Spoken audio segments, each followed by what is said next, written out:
Hey everyone. So in this video, we will analyze the previous year question paper of Economics 2025 for economics. The first is the coefficient of determination measures the explained sum of squares as a portion of the total sum of squares. The explained sum of squares as a portion of the total sum of squares. How well a sample regression fits the data. How well the sample regression fits the data. The second is 1 by g, differentiation of g with t with respect to t is equals to a by t. Differentiation of g by dt is equals to g into a by t. और इधर 1 by s को तुम differentiate करो b by t के term में. अब ये दोनों को दोनों s और g यानी कि दोनों को तुम टाइम के रिस्पेक्ट में वही t फॉर टाइम ही यहाँ पे होगा ना, उसके रिस्पेक्ट में तुम डिफ्रेंशिएट करो और फिर x is equals to g plus s होता है 1 बाई एक्स. यार मेन दिक्कत यहाँ पे ये आ जा रही है ना, क्योंकि मैंने क्वेश्चन लिखा नहीं है ना, तो अब आंसर को देखते इतने बुद्धिमान है नहीं कि क्वेश्चन अभी थियोरेटिकल हो तो हम समझ रख सकते हैं कि क्या होगा इसका क्वेश्चन, ठीक है. लेकिन अभी ये न्यूमेरिकल्स है और इसमें जी और एक्स का वैल्यू हमको ये समझ आ रहा है. एक्स मतलब एक्सपोर्ट हो सकता है, एस मतलब सेविंग फंक्शन हो सकता है ये, ठीक है. So 1 by x is equals to differentiation of g. अभी दो सबको ऐड कर दो इतना, ठीक है, इतना तो हम भी समझते हैं. Any convex function is quasi convex and it's converse holds the true not correct. Any convex function is quasi-convex and its converse holds the true, not correct. One of the condition of national income or output to be in equilibrium is that the desired investment must equal the realized investment. If I investment is more than R, the difference results in an unintended inventory shortfall. In June 2021, revenue deficit was 7.3, fiscal deficit 9.2, primary 5.3, current account deficit 1.2. The decision by consumers to buy larger quantities of a good at each possible price cannot be caused by rising income if it is an inferior goods. समझे? The decision by consumers to buy larger quantities of a good at each possible price cannot be caused by rising income if it is an inferior goods. With respect to landholding pattern in India, medium farmers refer to those who have a land holding in the range of 4 to 10 hectare. Medium farmer उसको बोलते हैं जिसके पास land holding होता है 4 to 10 hectare का.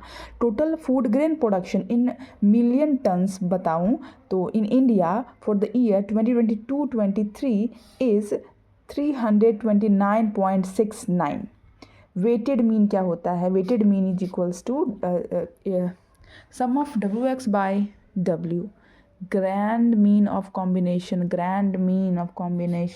of combined data with summation of n x bar by summation of n. Harmonic mean क्या होता है? n by 1 by a1. Geometric mean pi x1. In solo growth model, y is equals to fkl, y by l is equals to fk by l, y by l is equals to output per worker or per capita in a simplified setting, k by l capital labor ratio. ये है कौन सा function है, इसको क्या बोलेंगे? रिबंस्की theorem 1955 में दिया गया था. ये एक इकोनॉमिक्स का नाम है, इकोनॉमिस्ट का. Part of the Heckscher Ohlin framework. अच्छा, ये हेक्सुस-ओलिन मॉडल की तरह ही है. एब्सोल्यूट कंपैरेटिव वाला नहीं, जिसको जो कैपिटल इंटेंसिव लेबर इंटेंसिव वाला है हेक्सासोलिन। अब इसका कॉन्ट्रडिक्शन था ये यार, ये वाला तुमने पढ़ा होगा, ये पैराडॉक्स, लियोंटिफ पैराडॉक्स, लियोंटिफ ने दिया था ये कि देखो ये अमेरिका है, अमेरिका क्या है, अमेरिका एक कैपिटल इंटेंसिव कंट्री है, लेकिन वो ना, और इसमें ये कहा गया था अगर तुम कैपिटल इंटेंसिव कंट्री हो ना तो तुम कैपिटल गुड्स को ही एक्सपोर्ट करोगे, लेकिन अमेरिका क्या कर रहा था, वो लेबर इंटेंसिव गुड्स को एक्सपोर्ट कर रहा था और कैपिटल इंटेंसिव गुड्स को इंपोर्ट कर रहा था। तो ये तो कॉन्ट्राडिक्ट हो गया ना इसका हेक्सासोलिन मॉडल का।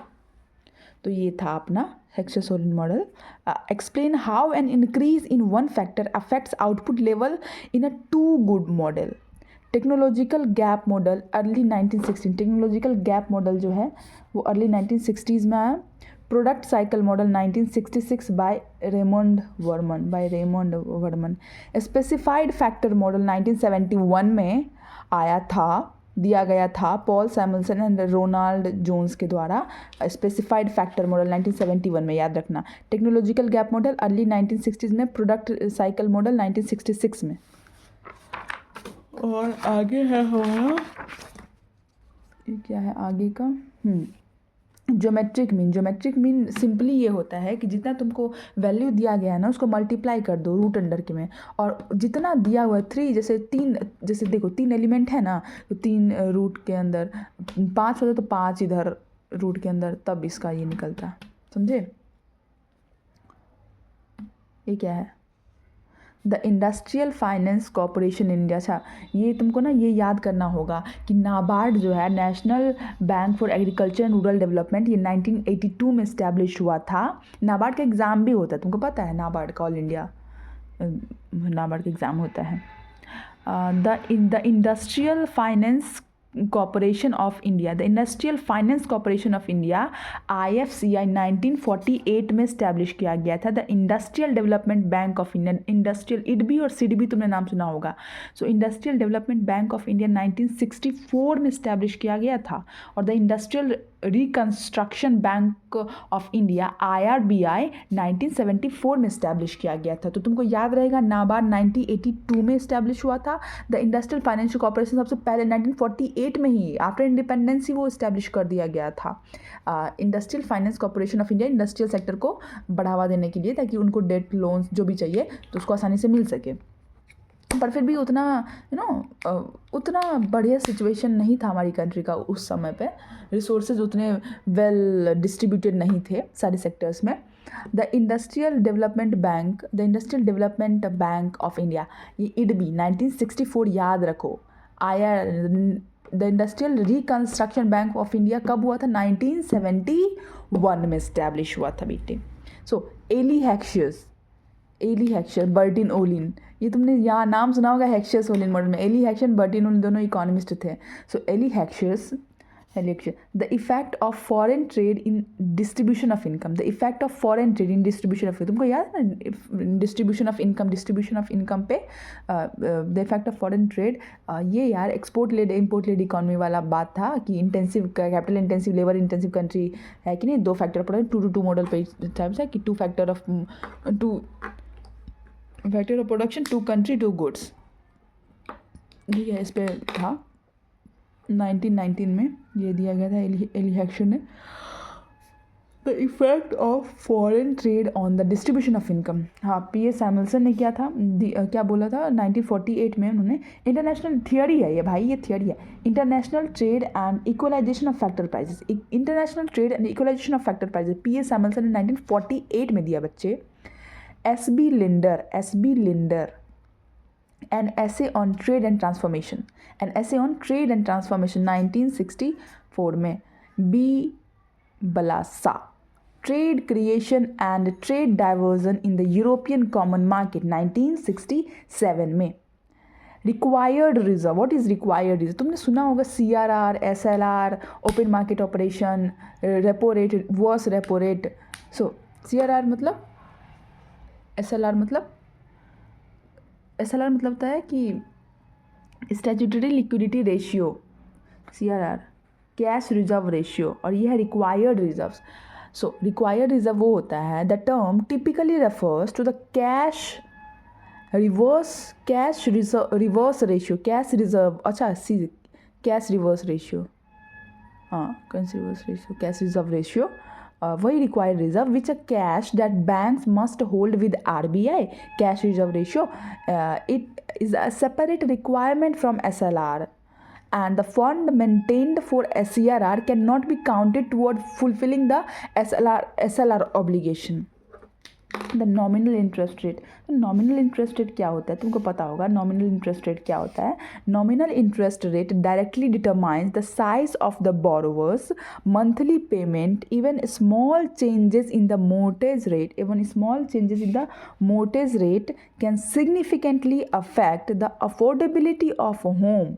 The nominal interest rate directly determines the size of the borrower's monthly payment. Even small changes in the mortgage rate can significantly affect the affordability of home, making houses demand highly sensitive to nominal interest rate. So अब now देखो कि Pareto optimality criteria क्या है. कि Pareto optimality भाई introduced by Vilfredo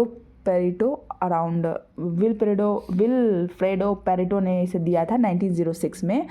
Pareto optimality, ठीक है.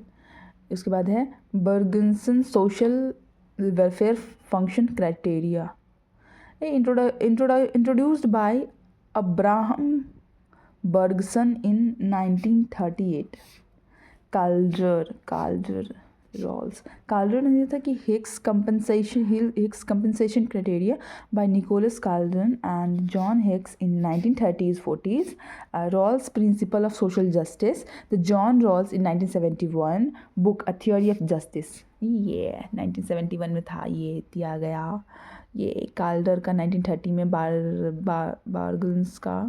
बार्गसन का 1938 में. और पेरेटो ऑप्टिमैलिटी सबसे पहले आया था. Better efficient allocation of resources Pareto optimality बोलता है 1906 में दिया गया था सबसे पहले. In the financial year 2022-23 India's direct tax to GDP ratio reacted 6.11%, marking a 15-year high. The Economics of Imperfect Competition was written by John Robinson. The Economics of Perfect Competition was written by John Robinson. Theory of Monopolistic Competition was written by Edward H. Chamberlain. Risk, Uncertainty and Profit was written by F.H. Knight. The theory of market economy was written by H. von Stolkberger. So this was all for today's, guys. We will discuss PYQ of 2023 in our next video. Bye. Take care, everyone. Bye.